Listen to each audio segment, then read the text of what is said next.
एक होता है मान और एक होता है स्वाभिमान। ये मान का जब स्वाभिमान रहे वहां तक तो ठीक है, लेकिन जैसे ही वो अभिमान में बदलता है, सौभग मदम, मैं ही बड़भागिन हूं। क्यों हुआ? बोले भगवान के समीप पहुंचने वाला वैसे भी कोई साधारण थोड़ी होगा। जब वो भगवान के पास गोपियां आई तो पहले ही भगवान ने कह दिया स्वागतम हो महाभाग, हे बड़भागिन गोपियों तुम्हारा स्वागत है। पहले ही भगवान ने सिद्ध तो कर ही दिया था बड़भागिन है। तो जब भगवान ने कह दिया कि तुम भाग्यशाली हो, तो अब गोपियां भी कहने लगी कि हाँ जी हम ही भाग्यशाली हैं।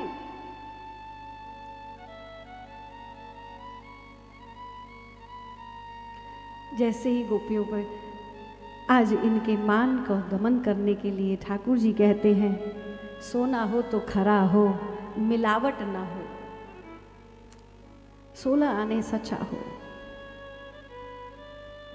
किंचित भी दोष ठाकुर जी रहने नहीं देते। अपने भक्त के हृदय में अहंकार आए, काम आए, समूले उसका नाश पहले ही कर दिया करते। गोपियों के मंडल के मध्य से भगवान छुप जाते, अदृश्य हो जाते। कुछ समय के लिए भगवान जैसे ही अंतर ध्यान हुए, करते करते जो दृष्टि पड़ी, अरे अभी तो यहीं थे, कहाँ गए ढूंढती हैं, यहाँ नहीं है, कहाँ चले गए, अरे तूने देखे क्या? एक दूसरे से पूछती मेरे प्यारे प्रीतम कहाँ हैं? यहीं कहीं होंगे, इस कुंज में होंगे, देखो देखो उस निकुंज में होंगे, यमुना तट पे होंगे, कहीं झरोखे में छुपे होंगे, कहती इस वृक्ष की पीछे छुपे होंगे। ढूंढते ढूंढते जैसे जैसे कृष्ण का मिलना न मिलना होता गया, गोपियों का हृदय धड़कने लगा, धड़कन बढ़ने लगी, व्याकुल होने लगी। क्या हमसे कोई अपराध हो गया नाथ? ऐसी अवस्था में आप हमें छोड़कर आज क्यों चले गए, क्यों छुप गए? एक कहती अरे मैं ना कहती थी, वो बड़ा छलिया है। पहले तो प्रेम में उलझा करके हमें बुला लिया और अब अतृप्त अवस्था में हमें छोड़कर चले गए। बन बन भटक रही हैं, भगवान को खोजती हुई बावरी हुई जा रही हैं। पाँव में कितने कांटे चुभे, रोते रोते आंखें सूजने लगी। जो मिल जाए उससे पूछती अरे तुमने हमारे श्याम सुंदर को, विरह की, प्रेम की ऐसी चरम सीमा, ऐसी भावावस्था में गोपियां पहुंच जाती हैं जिस अवस्था को सर्वश्रेष्ठ अवस्था कहते हैं। से पूछ रही हैं, इन वृक्षों से पूछ रही हैं, लता पताओं से पूछ रही हैं, वन के पशुओं से पूछ रही हैं, गायों से पूछती तुमने श्याम सुंदर देखे?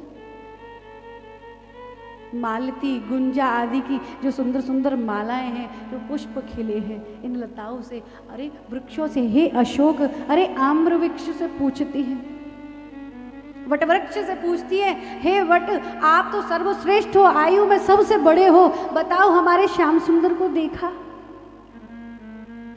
आज सब मौन है। एक गोपी बोली देखो देखो ये यमुना कैसी हिलोर लेकर बहती है, ये अवश्य जानती होगी हमारा प्रीतम कहाँ है। इनके तटवर्ती क्षेत्रों में ही तो घूमना विचरण करना उन्हें प्रिय लगता है। ए यमुना प्यारी तुम ही बता दो हमारे कृष्ण कहाँ है। यमुना भी मौन है, नहीं बोलती। एक सखी कैसी है, ये नहीं बताएगी, ये हमसे ईर्ष्या करती है, द्वेष करती है, हमारी सौत है। तुलसी वृंदा पर दृष्टि बड़ी, वृंदावन तुलसी के दिस विकुंज निकुंज में, हे प्यारी वृंदा, हे तुलसी, हे वृंदे कल्याणी गोविंद चरण प्रिय, आप तो भगवान कृष्ण के अंग संग रहने वाली, उनके चरणों में, उनके हृदय पर, उनके कंठ में, उनके शीश पर विराजती हो। तुम्हारे बिना तो गोविंद भोग भी नहीं लगाते, तुम्हारे बिना तो गोविंद स्नान भी नहीं करते, वस्त्र धारण नहीं करते, शयन नहीं करते। हे प्यारी तुलसी तुम बताओ हमारे प्यारे श्याम सुंदर कहाँ? तुलसी भी मौन है, खोजती खोजती वन में गायों से, शुक पिक से पूछती, मयूर से पूछती, वन की हिरणियों से पूछती। ये प्रेम की ऐसी भावावस्था है जहाँ जहाँ कुछ भान नहीं रहता। प्रेमी अपने प्रेमास्पद में इतना खो जाता है, आपने अनुभव किया होगा। पत्र लिखते हैं और पत्र भेजते हैं। पत्र पढ़ने वाले को जैसे उस पत्र में अपने प्रीतम की तस्वीर नजर आ जाती है। या कभी एकांत में कोई प्रेमी स्वयं ही बात करता है अपने आप से और स्वयं ही प्रश्न करता है, स्वयं ही उत्तर देता है। ऐसी स्थिति में सब गोपियां बावरी की भांति बन बन भटक रही है। एक ने कहा, मैंने सुना है कृष्ण की लीलाओं का अनुसरण करो तो वे बड़े प्रसन्न होते हैं। कोई गोपी कृष्ण बनती है, कोई यशोदा बनती है, उखल बंधन की लीला करती, काली दमन की लीला करती, गिरिराज धरण की लीला करती। करते करते लीलाओं में एक गोपी ने बांसुरी बजाई, सब गोपियां मोहित होकर आ जाती हैं। रास लीला का सुंदर प्रसंग प्रारंभ हो जाता है। जहाँ से चली थी वहीं पर आ जाती हैं। अरे उसी लीला में आकर पछाड़ खाकर भूमि पर गिर जाती हैं।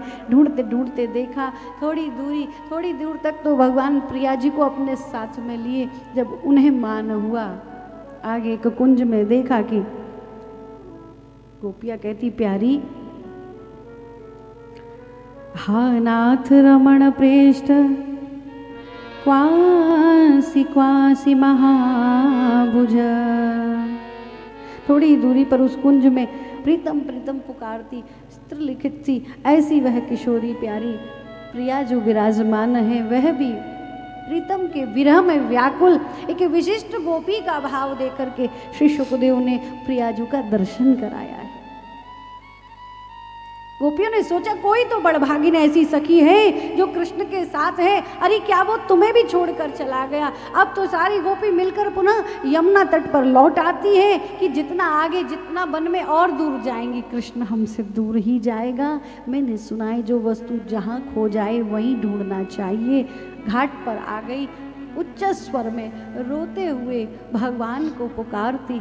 श्री शुकदेव भगवान ने गोपियों की पुकार को प्रेम सूत्र में पिरो करके ये सुंदर 19 श्लोकों से भगवान का सुंदर अभिषेक किया है।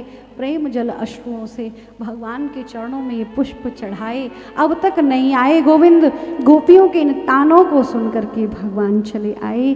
जो भगवान ने कृपामयी दृष्टि डाली है, सभी जागृत हुई, दौड़कर भगवान को पकड़ लेती है, कोई चरणों में लिपट जाती, कोई अब गोविंद तुम्हें जाने नहीं दूंगी। अरे निष्ठुर, अरे कपटी है छलिया, इतना तड़पाते हो, इतना कल्पाते हो, इस प्रकार से हमें अपने विरह में तड़पाया सताया तो फिर प्रेम किया ही क्यों था? ऐसी स्थिति गोपियों की कृष्ण कृष्ण कहत कहत राधा कृष्ण भई। सखियन सो पूछन लागी राधा कहाँ गई? हर गोपी कृष्णमय हो जाती है, मानो गोपियों के हृदय में कृष्ण भाव ही जागृत हो गया हो और पूछने लगी कि राधा कहाँ है? भगवान जो प्रकट हुए, गोपियों ने बड़े तार्किक भगवान के सुंदर भगवान की चर्चा हुई है। एक एक बात का भगवान उत्तर देते हैं। गोपियों, आपके प्रेम में आप उत्तीर्ण हुई हो, आपकी परीक्षा सफल हुई। और कितनी परीक्षा लोगे? क्या हम अपने प्राण भी न्यौछावर कर दे? नहीं आते थे तो अब परीक्षा की बारी तो तुम्हारी थी ना। गोविंद ने कहा, सत्य कहती हो, मैं वचन देता हूँ गोपियों, जब कभी भी मेरे प्रेम का प्रसंग चलेगा तो प्रेमा भक्ति की आचार्य, प्रेम भक्ति की पंडिता यदि कोई है तो जब भी ऐसी बात आएगी, भक्त प्रसंग होगा तो सर्वश्रेष्ठ सबसे पहले गोपियों का नाम आएगा। ऐसा भगवान ने गोपियों को सर्वश्रेष्ठ प्रेम की आचार्य घोषित किया। प्रेमा भक्ति की शिरोमणि गोपियां हो गई है।